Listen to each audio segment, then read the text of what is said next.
So for today's video, we will talk about nuclear chemistry. So nuclear chemistry is just a branch of chemistry that is concerned with the changes in the nucleus of the elements. So we have what we called radioactive element.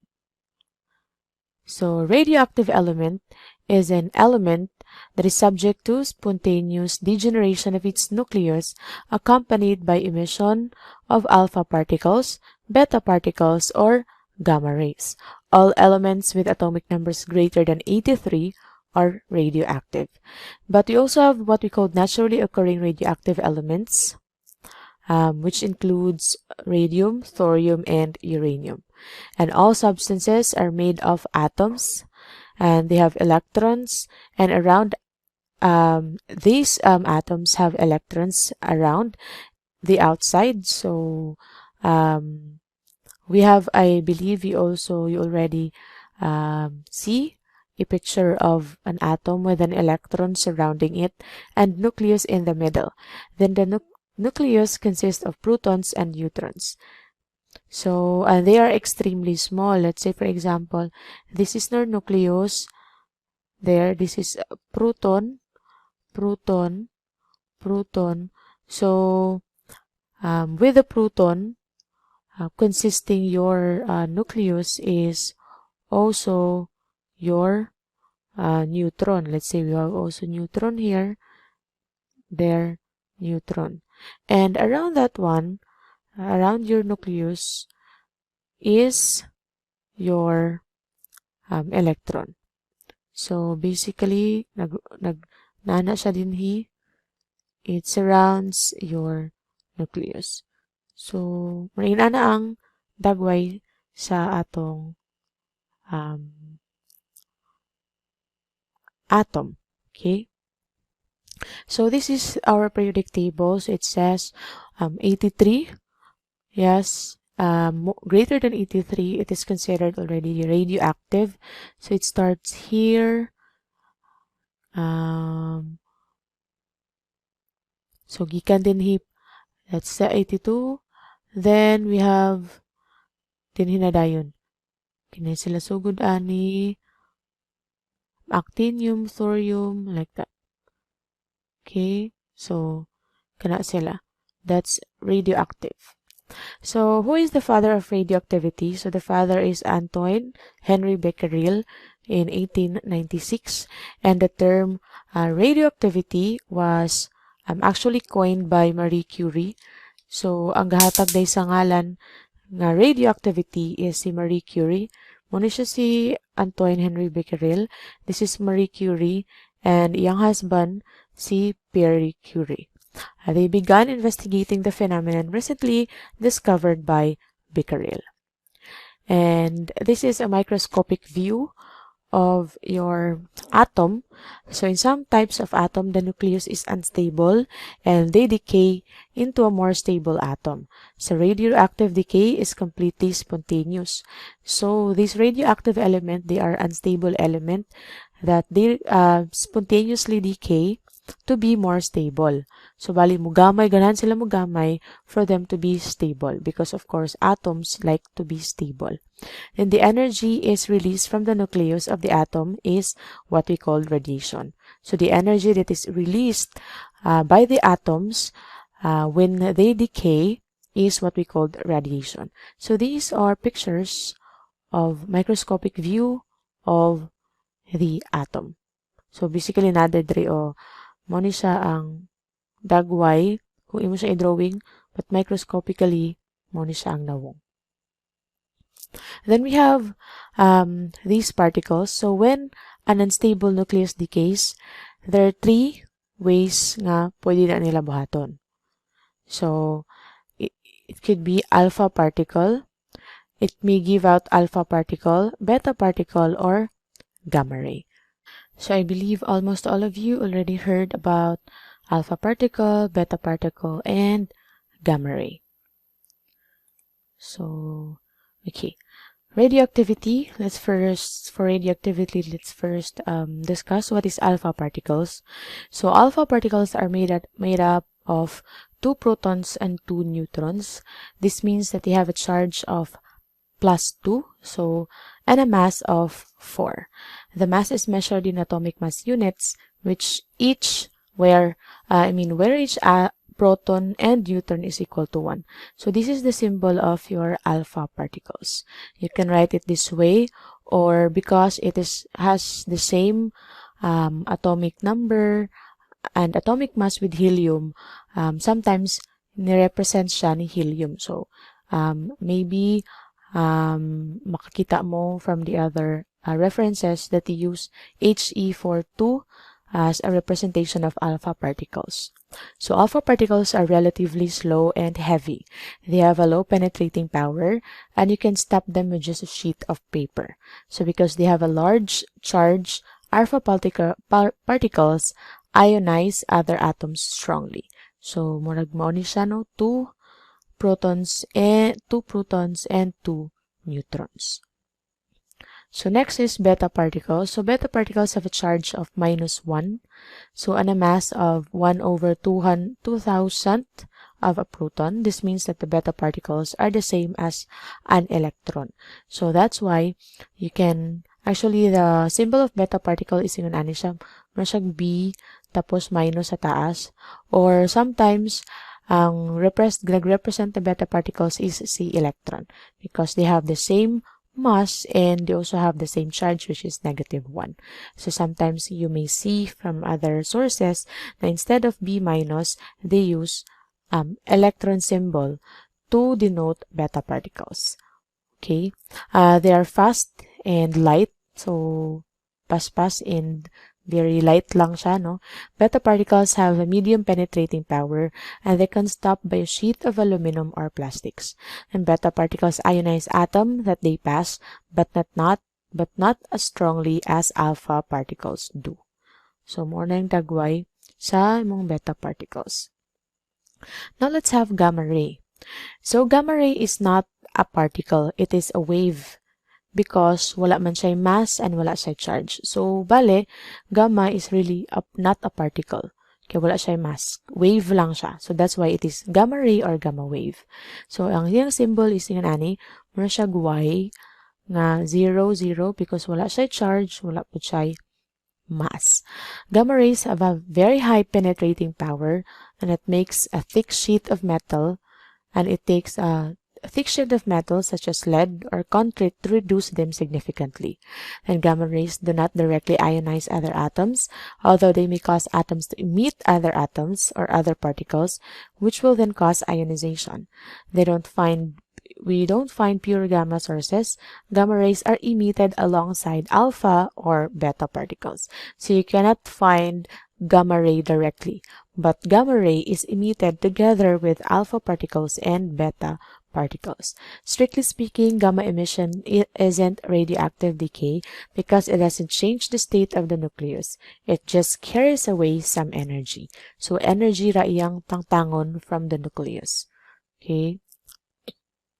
So this is your alpha particles. So it can be stopped by a sheet of paper. However, beta, you can use aluminum or lead.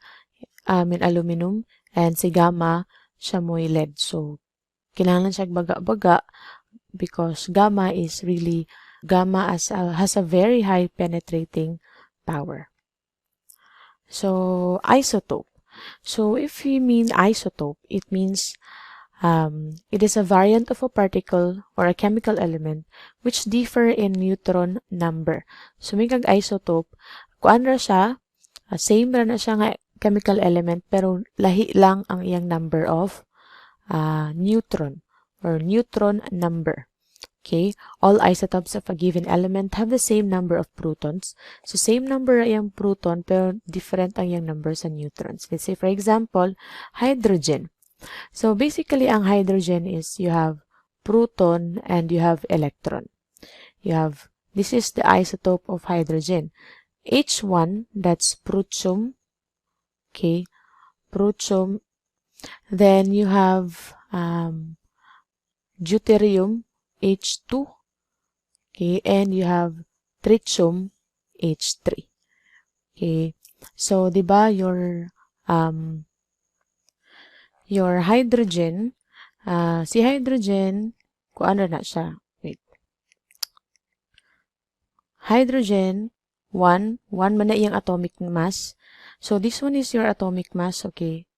So, don't be confused because atomic mass composed of your proton plus neutron, okay? That's your atomic mass. So, for normal hydrogen, you have 1 proton and 1 electron. Wala siya'y neutron. However, sa deuterium, which is 2 na siya, so, di ba, si hydrogen, you have 1, 1. Now, we have 2, 1. It means the atomic mass increases because the number of neutron changes. So, in this case, na siya 1 proton and 1 neutron, munang duha na. Then, tritium, you have 2 neutron, you have 1 proton. So, that's an example of isotope. So, this one is the isotope of your hydrogen. So, we have here isotope notation. The isotope notation for an atom of uranium 238. That's not negative, ha? It's just an indicator nga. That's uranium 238. So, uranium 238, this is the atomic mass, this is the atomic number. This is the atomic number, and this is your atomic mass. Okay. So, naman siya din, ha? Which is, as what I've said earlier, the atomic mass number or atomic mass is just the number of protons plus your neutrons. And your atomic number is your number of protons and electrons. It also leads to the chemical symbol for an isotope. So, kini man atong tanawon to find the chemical symbol of your isotope. The chemical symbol U is obtained from the name or by looking up the atomic number of the periodic table. So, later, makabaluta unsaon paglantaw. Unsay ngalan niya, unsay mahimong isotope niya if ever mag-alpha decay siya or beta decay. The nuclear decay reactions. Some elements are naturally unstable, so they tend to undergo alpha or beta decay to become more stable. So, gusto sila nga mo-emit, mugamay, nga para mahimo silang stable. So, dili sila mahilo na when you are unstable. So, they may take several steps in order to achieve this. Thus, we observe decay chains. So, bali, not necessarily kasara sila mo decay. It could be series of decay hantod nga mahimong stable ang isa ka atom. Then, for example, it takes uranium-238 14 steps of alpha and beta decay to become completely stable. So, as you can see, pwede siya several decay process or a series of decay for the atom to become stable.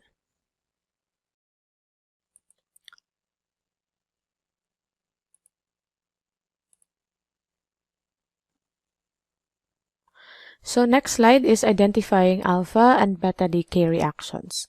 So, for alpha decay, let's say this is your large and unstable nucleus. So, mahimo siyang smaller and more stable nucleus than this, and it will also emit an alpha particle. So, marigin ani iyang dagway. Okay, nagamay siya, then some of the particle was emitted. Okay, that is the alpha particle. So, alpha decay is one process that unstable atoms can become more stable. During alpha decay, an atom's nucleus sheds 2 protons. So, kung moingon og alpha decay, the 2 protons and 2 neutrons is shed off in the packet that scientists call alpha particle. Since an atom loses 2 protons during alpha decay, it changes one element to another. So, of course, kay nakuhaan man siya og 2 protons, malahi na ang iyang element. Kay malahi naman po ang iyang atomic number and atomic mass. especially atomic number. For example, after undergoing alpha decay, an atom uranium with 92 protons now becomes thorium, which has 90 protons. The reaction above would be written as, if you say uranium, which is your atomic number is 92, your atomic mass is 238. When it sheds off 2 particles or 2 protons and 2 neutrons, so minus 2 ang iyang atomic mass because proton, so nahimo siyang 90. Okay, then ang iyang atomic this is atomic number, by the way, not atomic mass, atomic number. So from 92 it becomes 90. Then ang imong ang atomic mass ni decrease siya og 4 because ang imong alpha particle kay ang mass niya is 4, ang yang atomic number is 2. So bali mura ka og nag-minus. So kung moingon gani kag alpha, minusan nimo nig 2, kini minusan nimo 4. Automatic pag alpha decay dapat makita na siya or the symbol like that. Kana. Then pangitaon na dahil nimo kay 92 minus 2, 19 na lang man, you have to look at your periodic table kung kinsa ni si 90. And that's the time you can identify another element. Okay, so in this case, si thorium siya, so TH, then you have to put the atomic mass. So yun na siya, no? Minusan rin mo og 2 ang atomic number and 4 ang atomic mass when it undergoes alpha decay, and you have to look at your periodic table kung kinsa ang atomic number nga 90 for this example. Now let's have beta decay. So during beta decay, a neutron turns into a proton and an electron. The electron is emitted and is called beta particle. This reaction would be written as this way. So let's say for example in this case if the isotope of hydrogen, kini siya si tritium, because this is your atomic mass 3, atomic number 1, di ba si hydrogen manang 1 nga atomic number. Dayon if we say it undergoes beta decay, automatic na siya plus kini siya. This is your atomic mass of atomic number of your beta, which is electron. So you may also put instead of E, pwedeng ingon ana inyong gamiton. So walay change sa atomic mass kay 0 man siya, so as is, but the atomic number changes. So that's 1. So para mabalance siya, 2 minus 1 is equal to 1. So now it becomes helium.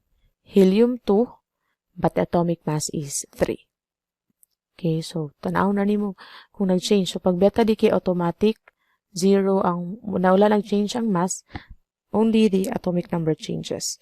So magbutang ka diri og atomic number nga mo ko inside dinhi pag minus nimo kay negative 1 man. So 2 minus 1, 1. So ang 2 pangitaw nimo sa periodic table, ang number 2 ay si helium, so you put helium and you put what is the atomic mass. Now in this case, for example, we are to balance nuclear decay reactions.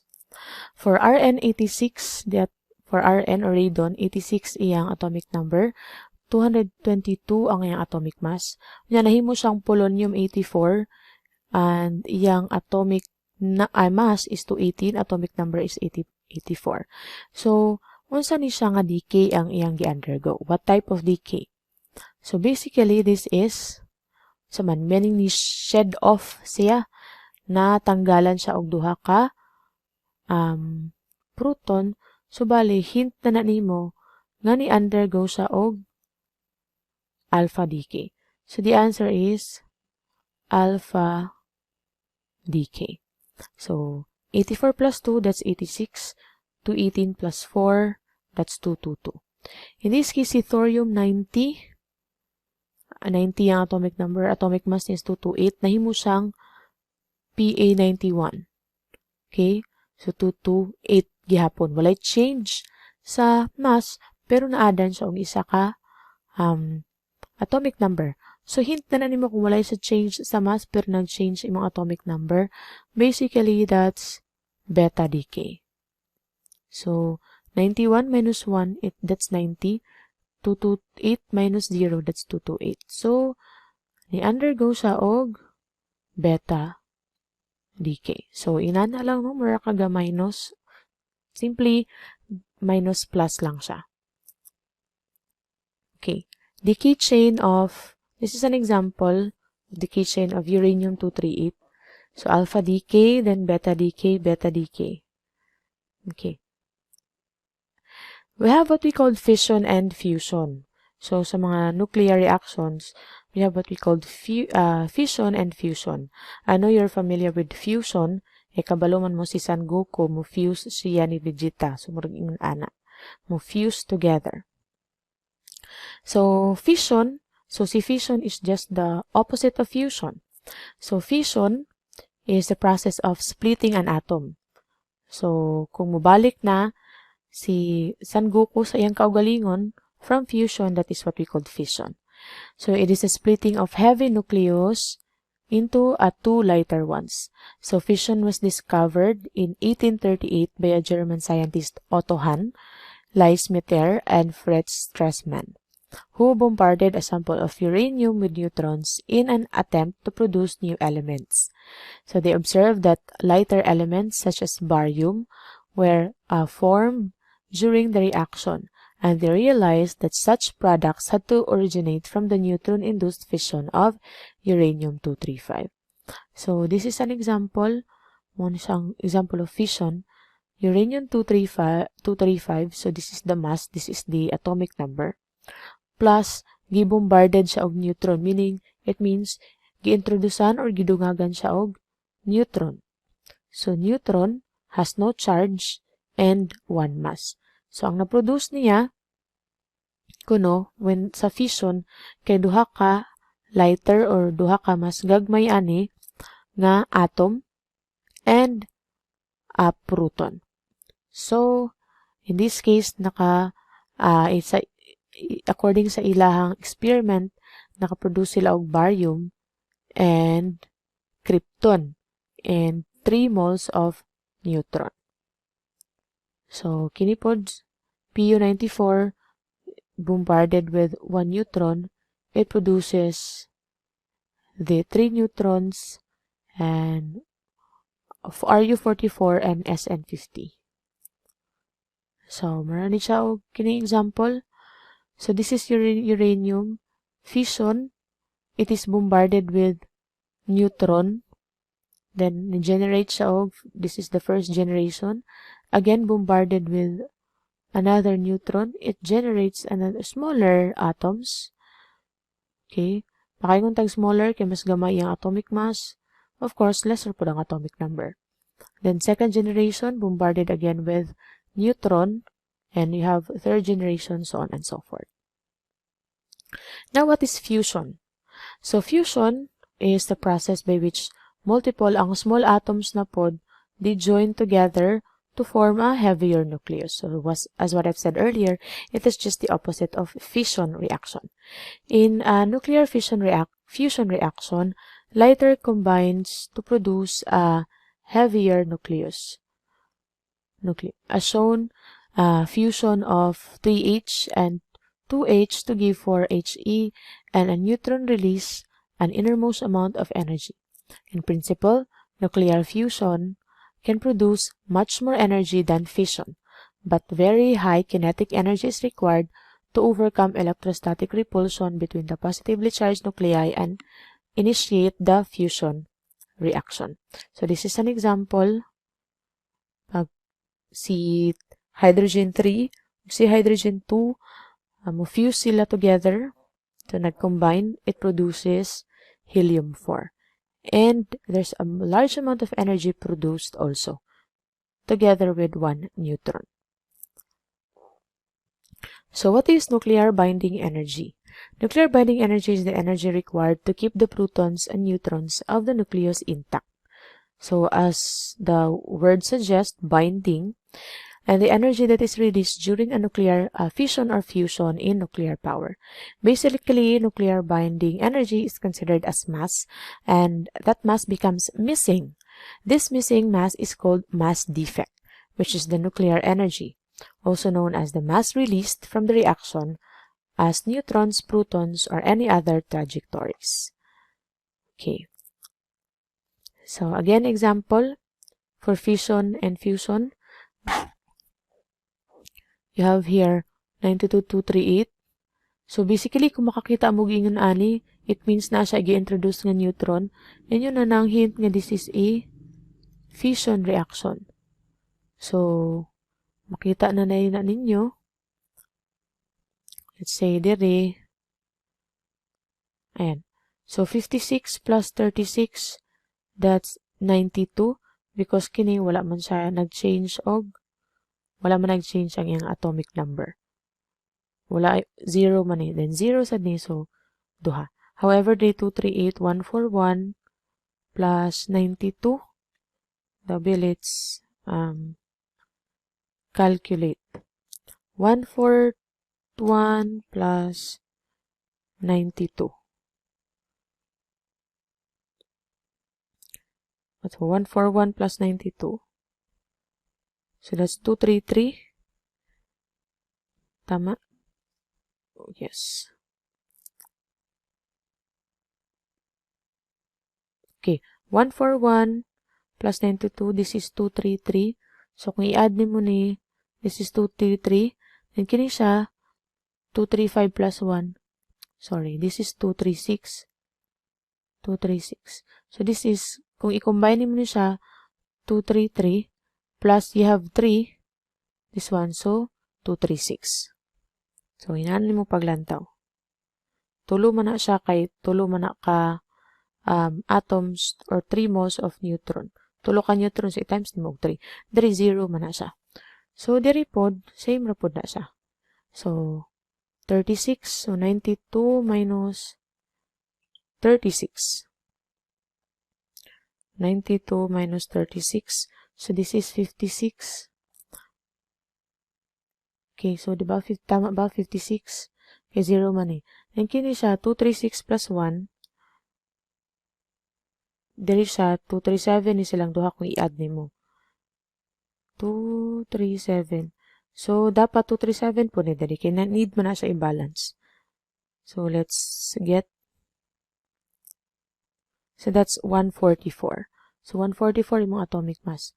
So, na makahint nga atomic number niya is 56. Pangitaon na lang tayo mo sa imong periodic table. Let's go to our periodic table and let's see unsa ni si 56. Pangitaon na to si 56. Where is 56? This is 57. Hindi man i-complete di ay akong butang.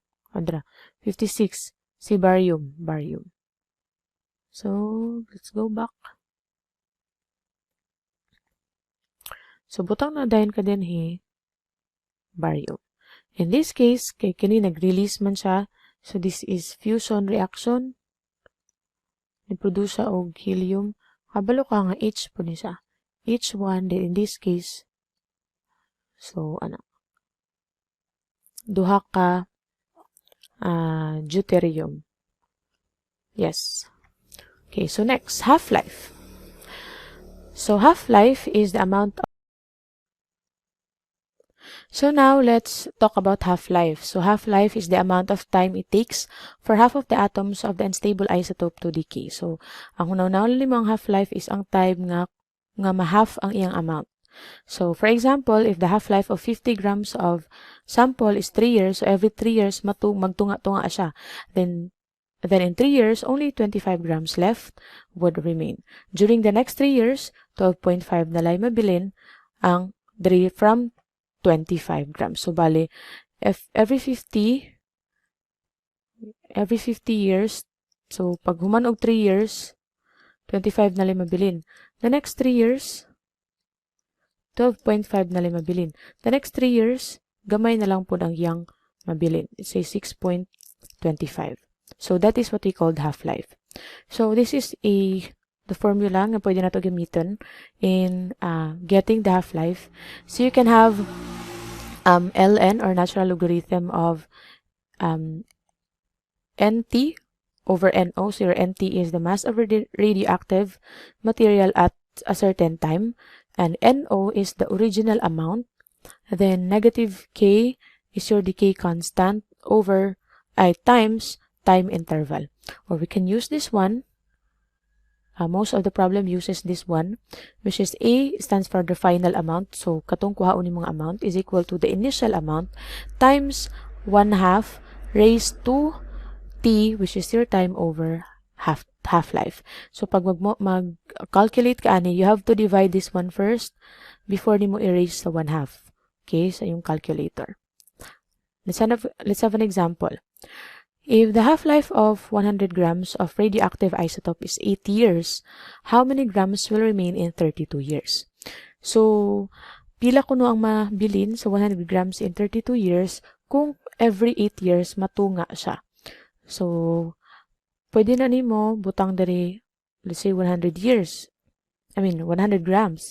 That's your initial amount. Then, for 8 years, kung nga mulabay, what is the half of 100? So, you have 50. So, another 8 years nga mulabay from that, ma-half na po si 50, may muna po siyang 25 grams. So, another 8 years na po ang mulabay, na mo na siyang 12.5 grams. Okay, so, wala pa man ni 32. Okay, 8 years plus 8 years, that's 16, plus 8, that's 24. So, it needs another 8 years, kay 32 years man ang ipangita. So, for another 32 years, 6.25 grams na lang ang nabilin. So, pila naman na? 8 plus 8 plus 8 plus 8, that's already 32 years. So, bali, every 8 years mo to nga ang value. So, let's see. Okay, that's the answer. 6.25 grams na lang ang nabilin after 32 years. Every 8 years man siya, ma-half. Now, second example. The half-life of zinc-71 is 2.4 minutes. So, every 2.4 na siya guys, 2.4 minutes, matunga ko ng value ni zinc-71. If one had, so yung initial value niya is 100 grams at the beginning, how many grams kuno would be left after 7.2 minutes has elapsed? So, after 7.2 minutes kuno, pila na bilin sa imong zinc-72 nga ang initial value niya is 100.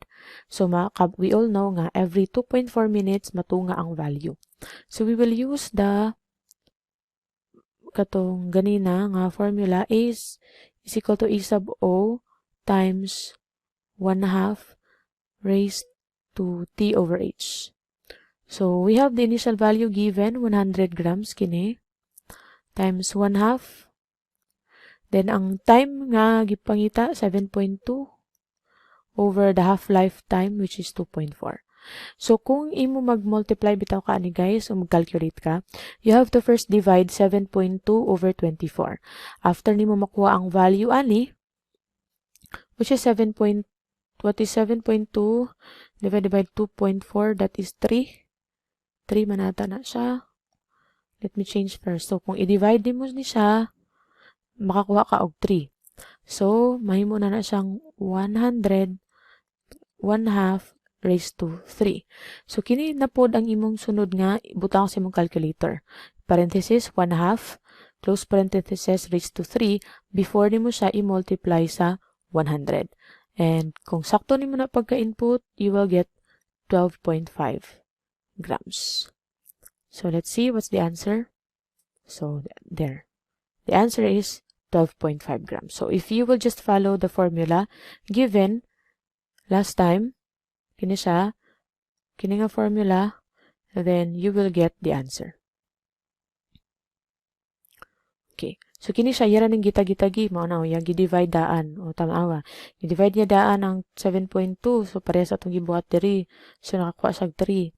Then, paguman, gi-raise na niya ang 1/2, mao niya akong giingon, raised to 3, so nakakuha siya 0.125. Ay, niya gi-multiply ang 100. That's when nakakuha siya 12.5 grams, remaining after 7.2. Now, I have here prepared 10 examples. You may also, you try to answer this example. So, this is a sample problem that you can work on. You can work on these sample problems. So, sa inyong balay, you try to answer these sample problems using these formulas. Kini silang duha. And later, I'll give you the answer of these sample problems para makita ninyo if your answer is correct. Okay, so that's it for this video. Thank you for watching.